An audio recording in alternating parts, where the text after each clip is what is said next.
This is Kathy Biehl of EmpowermentUnlimited.net with Astro-Insight for the week of March 27th, 2023. How you doing with the new energies? Does your life feel different? You seeing anything different in the world?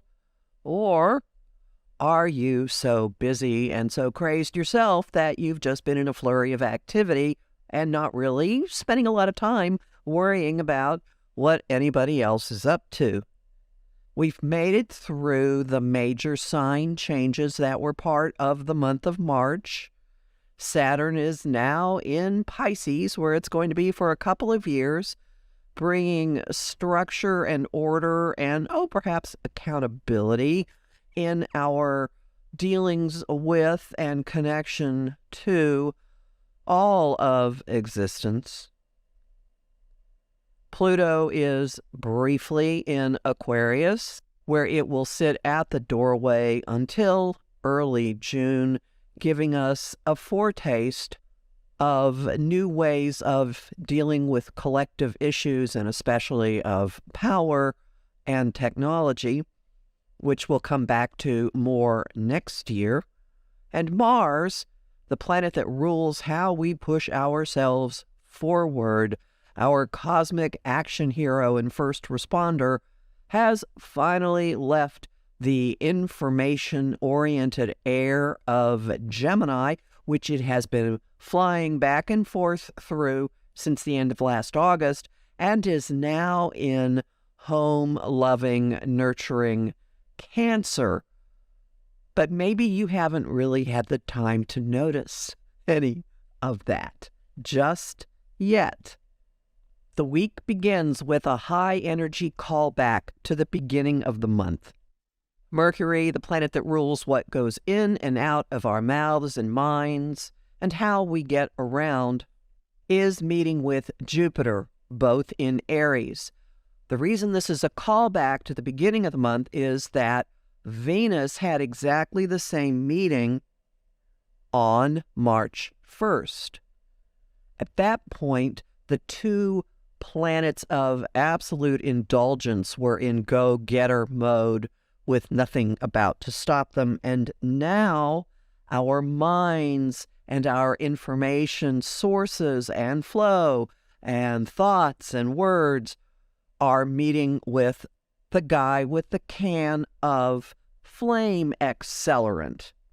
Even if you're someone who ordinarily prefers to chew on your thoughts and words, to ruminate, you're gonna be really fiery and impulsive as the week begins. This is absolute hot-headedness, absolute lack of regard for consequences or anybody else in your path or impact on other people. It could simply be a tremendously exciting expression of energy, enthusiasm over the top, but it could also be highly aggressive, assertive, beyond normal social bounds, and actually moving from argumentative into outright combative. So we have a moment, a stretch, a little outburst of maximum Aries peaking on the 28th, and something about it is going to be kind of reminiscent of whatever was going on in your hearts, in your relationships, in your desires at the very beginning of the month. And not long after that, we hit a point of stabilization, which could also involve a little bit of forcefulness and a little bit of, let's use the right word, fighting. Because Mars, in his action hero mode, being the defender of the home front, is in an easy flow with Saturn, planet of adulting, planet of structure, planet of consequences, in the all-connecting, possibly spiritual sign of Pisces.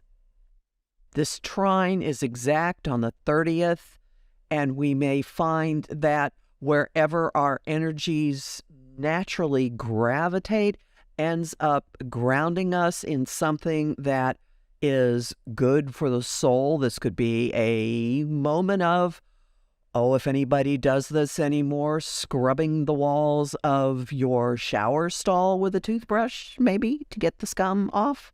It could be firming up a situation to bring stability onto the home front, into something that you want to love and nurture and that you deeply value.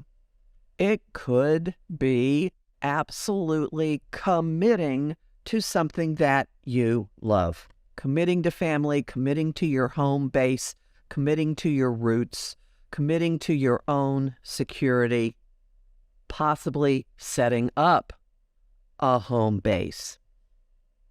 And then, oh wait, did this sound like security and stability?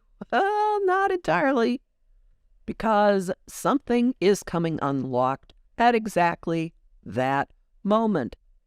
A chain is breaking, a lock is opening, something is blowing open, a desire is changing, switches are flipping. Are you hearing the code words? Uranus is at play. Venus, the ruler of all we value and desire, is meeting with quick change agent Uranus at the degree of the Taurus lunar eclipse that happened at the beginning of November 2022, which was midterm election day in the U.S. You could have a change of heart. You could have something just break open, break apart, something that has been teetering, destabilized for the past, however many is that, 4.5 months, almost 5 months, taking a different form, probably really unexpectedly, and probably you're going to feel really good about it. Or with that Mars-Saturn trine, you're going to head to the kitchen and make yourself some comfort food. Or perhaps both. Scattered throughout the week, there are a bunch of those pesky little semi-sextiles, which are the aspects that I equate with having a piece of gravel in your shoe and it being there no matter what you do to try to get it out, or sand getting into an oyster and irritating it to the point that it secretes a substance that gradually creates a beautiful pearl. Something this week is nudging us to look at maybe how we have fooled ourselves, to look at maybe how we've, romanticized a situation or made excuses for someone. And along with this really uncomfortable electric current that's saying you really need to speak up, you really need to say something you haven't really said before. And we're back to the next stage in the vibe that was there at the beginning of the month, which is, you want this, and it maybe is a little bit too sweet for your system, but you want it, and you can't quite ignore the impulse to admit to yourself that you want it. But look at it this way. You've just been freed from a situation, from a mindset, from a desire that now makes it possible for you to ask for just a little bit more. Homing thought of the week. Just do it. Song of the week. Ain't No Stoppin' Us Now by McFadden Whitehead. And if you do not know this song, it is feel good. Go look it up. And the image of the week is the food replicator on the Starship Enterprise. You'll learn more about this in my forecasts for the Aries new moon and for April, yes, April, both of which are at my site, empowermentunlimited.net, where you can sign up for my mailing list and book a session with me. I'm Kathy Biehl, a professional astrologer with more than 30 years' experience. I host the show Celestial Compass on Om Times Radio on the first and third Monday of every month at 5 p.m. Eastern. I also host lively conversation on Facebook, on the page Empowerment Unlimited, and in the group, the Astro-Insight Lounge. I have lots of bonus content at patreon.com/Kathy Biehl, many membership levels, some of them quite modest, and I am deeply grateful to the people who support my work there. I post on Instagram at K.A. Biehl and on YouTube at the Professional Aquarian channel. Talk to you next week.